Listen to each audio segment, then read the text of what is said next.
First time ko lang makapagluto ng sinigang na lechon. Unahin lang muna natin itong bawang igisa.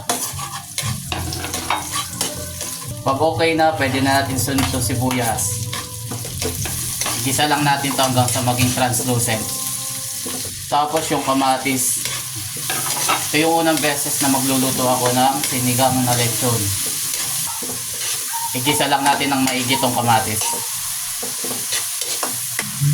Durugin lang natin ng kaunti itong kamatis para lalong lumabas yung lasa. Pwede na natin lagay itong lechon.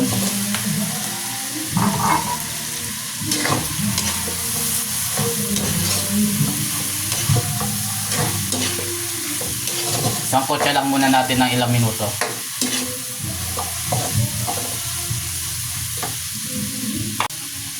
Lagyan natin ng powder na paminta.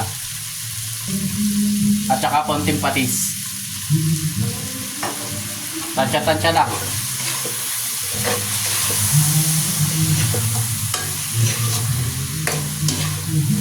Ilagay na natin itong pansigang.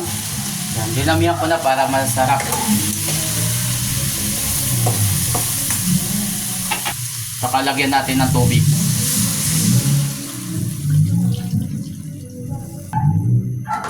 Masarap kasi sa sinigang yung maasim. Tsaka lagay na natin itong sili panigang. Isang piraso nga lang yan, oh. Tsaka natin takpan para pakuluan naman ng ilang minuto lang at babalikan natin. Ibilita na yung sigarilyas. Pabukal tayo mong bagya tsaka natin. Pabukal tayo mong bagya tsaka tayo ibiling kain. Yung pechay.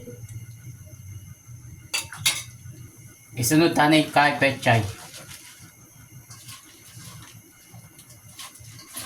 Pasensya na kayo kung may kapampangan na ako, medyo magkasakit kung magtagalog.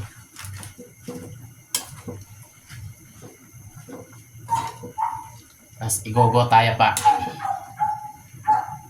Bangata malagwayang malutuing pechay. Di na tayo yung pampalasa, di takpa mo yung dibilita mo. Pasensya na kayo.